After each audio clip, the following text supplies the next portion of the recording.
Kembali di NTV Sport bersama Bro Marco yang saat ini sudah siap nih ya untuk menggocek tema kita hari ini, yaitu PR besar Menpora Erick Thohir. Baru saja dilantik sebagai Menpora menggantikan Dito Aryo Tejo. Sepertinya Pak Erick Thohir ini punya banyak sekali PR yang harus tentunya dikerjakan, dan dengan solusi-solusi yang harusnya sudah dipikirkan ya, karena Pak Erick Thohir ini bukannya nggak punya pengalaman di bidang olahraga. Selain sebagai Ketua Umum PSSI, juga sebelum-sebelumnya kan sudah menjabat sebagai beberapa jabatan di bidang olahraga juga sudah pernah. Betul sekali, Mai. Kalau nggak kamu aja yang jelasin gimana? Jadi kalau gitu gocek bareng Neng Maya aja ya. Boleh. Gocek Mai. Iya, nah, boleh, jadi boleh. Sebelum kita ke slide pertama, jadi ya kita akhirnya plot twist ya. Kalau kita kemarin kan ada beberapa nama itu yang ya ada cewek lah, ada perempuan, ada Putri Komarudin yang kemarin jadi calon katanya ya, digadang-gadang. Ada juga nama Moreno Suprapto yang mantan atlet. Ada juga kemarin satu nama lagi mungkin yang Raffi Ahmad yang katanya juga jadi selebritis. Jadi mungkin kalau mereka jadi akan jadi sejarah baru di mana ada selebritas pertama yang jadi Menpora, atau perempuan pertama yang jadi Menpora, atau atlet pertama yang jadi Menpora. Karena sampai saat ini belum ada yang jadi atlet yang jadi Menpora. Nah, ternyata plot twist. Akhirnya Ketua Umum PSSI, Erick Thohir, yang di reshuffle, diganti menjadi Menpora untuk menggantikan Dito Aryo Tejo. Nah, ya, fakta menarik lainnya nih, ada nih sebelum kita ke slide 1 dan slide 2 selanjutnya. Sebelum di reshuffle, Erick Thohir juga reshuffle duluan nih di kabinetnya, di PSSI. Ada pergantian di Komisi Yudisial, ada pergantian di Komisi Wasit, ada pergantian di Komisi Teknik dan juga pengembangannya, di mana Ratu Tisa udah nggak jadi ketuanya, digantikan Alexander Zwiers. Jadi sebelum dipindah, di reshuffle, Erick Thohir reshuffle dulu nih di PSSI. Nah, ada satu fakta. Tapi statusnya sebagai Ketua Umum PSSI masih ya? Masih dong. Nah, terus ada fakta menarik lainnya, ini kayak downgrade ya. Kalau lihat pengalaman sebelumnya ya, bahwa sebelumnya Menpora sebelumnya Zainuddin Amali itu meninggalkan bangku Menpora demi menjadi Wakil Ketua Umum PSSI. Nah, ini kebalikannya nih.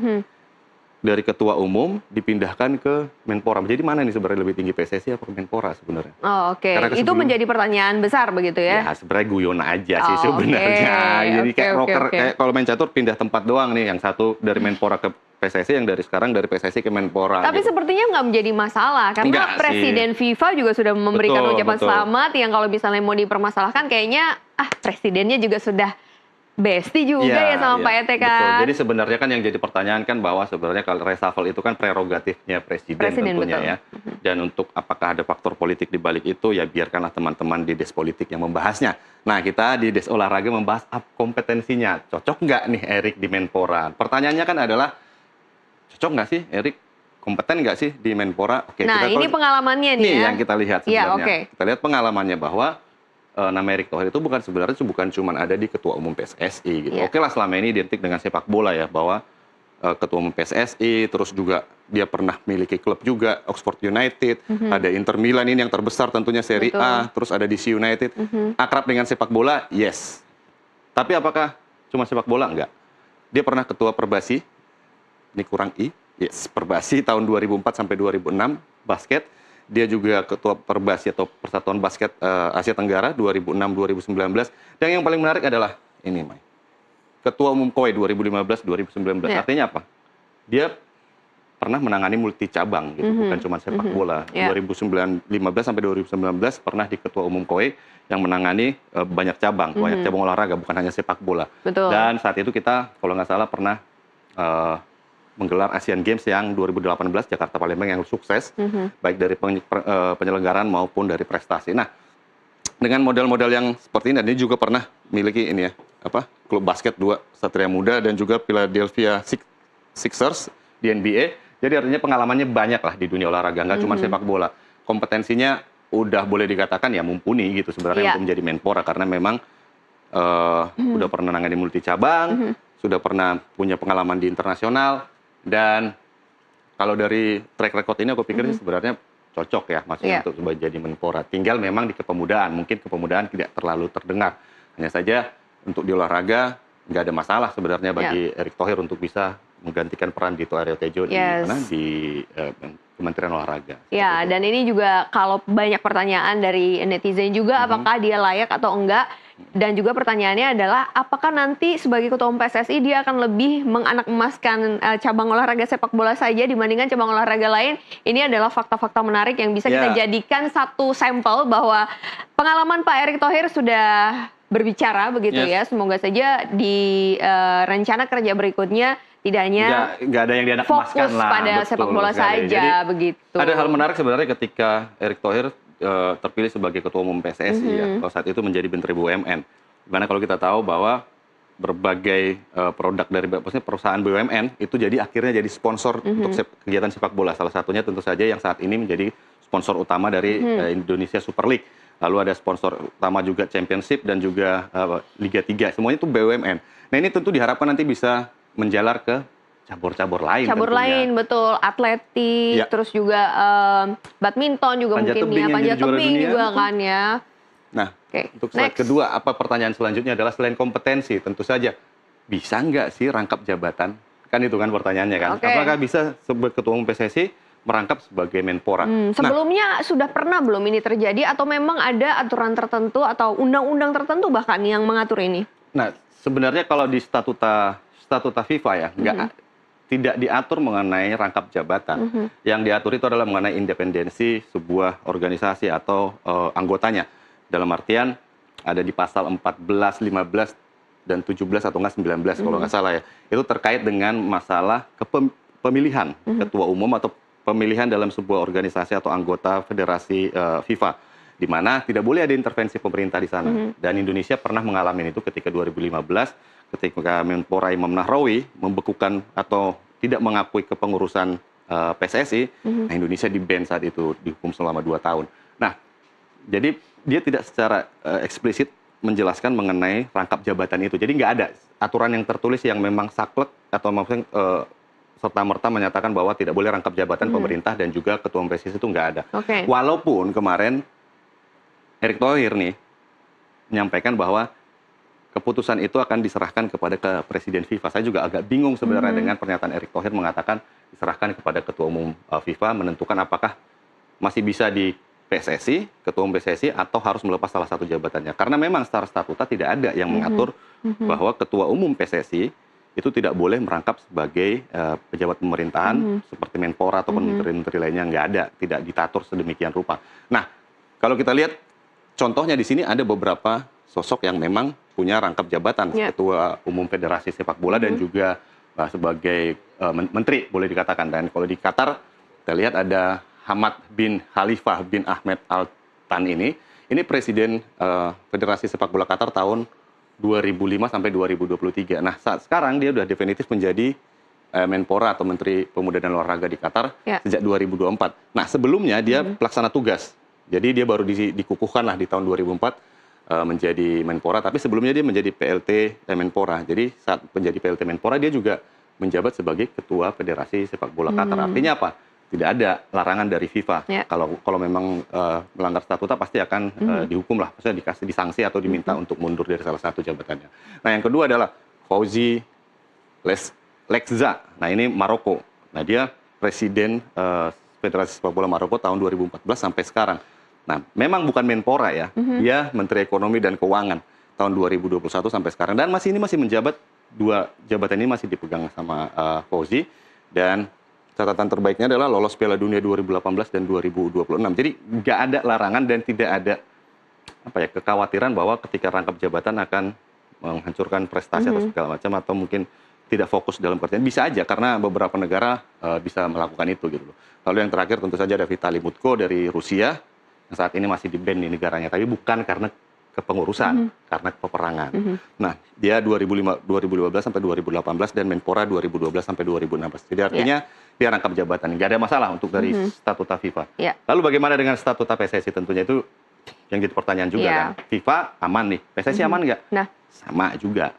PSSI juga statutanya tidak mengatur mengenai rangkap jabatan. Karena bukan hanya di PSSI dong yang rangkap jabatan, kementerian lain juga ada, Menteri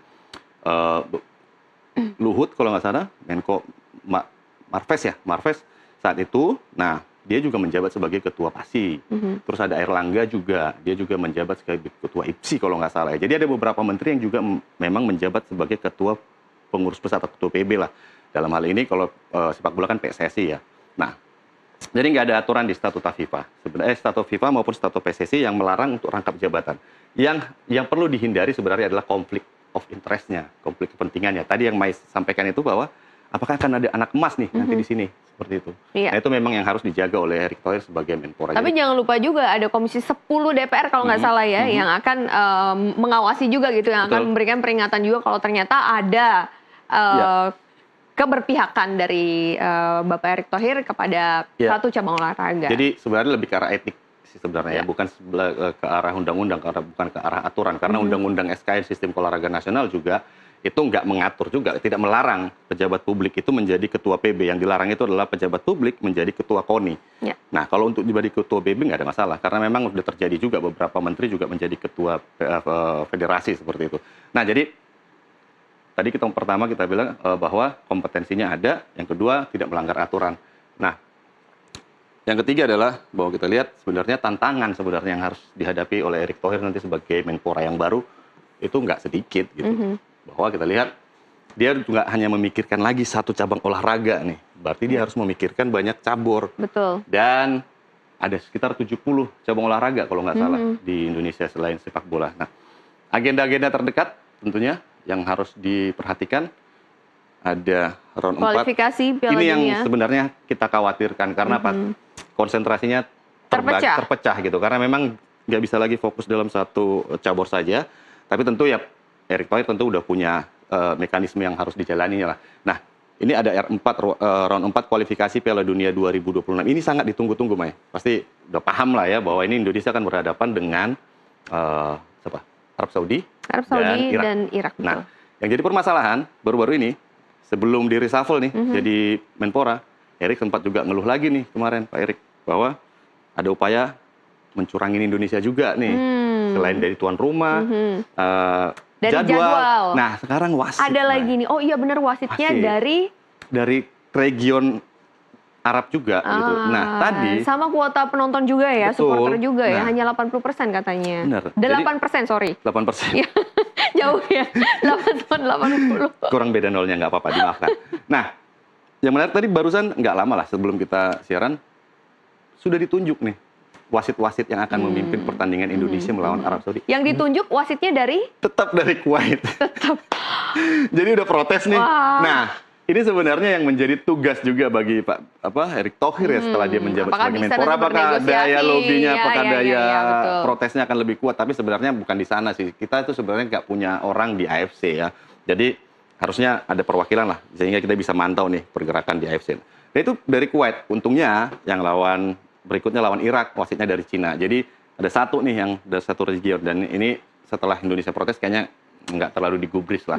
Nah, lalu apa lagi yang kejuaraan dalam waktu dekat? Piala Dunia Qatar U17, dan ini tentu sangat penting untuk difokus diberikan perhatian khusus karena ini pertama kali Indonesia lolos melalui mekanisme kualifikasi. Jadi yang akan berlangsung di Qatar nanti, pasukan Nova Arianto ini tentu harus mendapatkan perhatian yang cukup besar lah.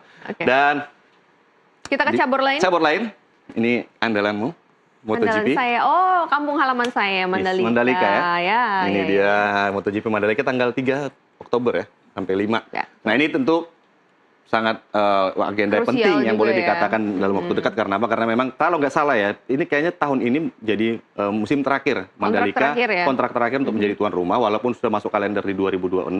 Tapi ini akan ada renegosiasi lagi untuk memperpanjang kontrak, tentunya ini nggak mudah gitu. Dan ini menjadi salah satu ikon Indonesia lah saat ini ya, bahwa MotoGP ada di Mandalika di Indonesia, dan ini tentu perlu untuk dipertahankan gitu.